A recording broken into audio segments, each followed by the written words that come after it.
À partir du 1er janvier 2025, l'usage des tickets restaurants pour des courses alimentaires pourrait être drastiquement limité.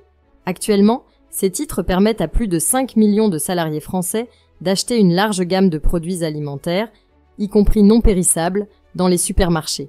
Cependant, cette pratique, instaurée pour soutenir les travailleurs en période d'inflation, risque de disparaître si aucune loi n'est adoptée avant la fin de l'année.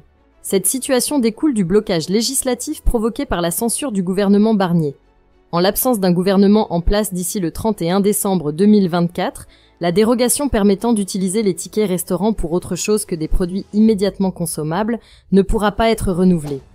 Romain Vidal, représentant du Collège des restaurateurs, alerte sur les répercussions d'un tel changement. Pour de nombreux bénéficiaires, ces titres sont devenus un outil essentiel pour gérer leur budget alimentaire, particulièrement face à la hausse des prix.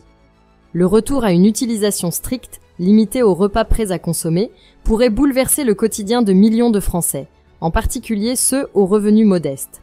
Pour les entreprises, ce changement représenterait également un défi, car il fragiliserait l'équilibre des accords en place avec les distributeurs et augmenterait les tensions sociales.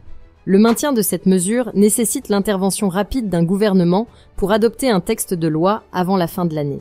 Mais avec l'impasse actuelle, cette perspective semble incertaine. La décision de restreindre l'usage des tickets restaurants arrive à un moment critique où l'inflation pèse déjà lourdement sur les ménages. Si aucune solution n'est trouvée, les tickets restaurants pourraient perdre une grande partie de leur utilité dès janvier 2025. Cela constituerait un coup dur pour les millions de salariés qui, jusqu'ici, ont trouvé en eux un moyen pratique de préserver leur pouvoir d'achat. Le dossier est désormais entre les mains de la prochaine équipe gouvernementale, qui devra agir rapidement pour éviter une crise sociale majeure. Si la vidéo d'aujourd'hui vous a plu, n'oubliez pas de vous abonner pour ne pas manquer nos prochaines vidéos.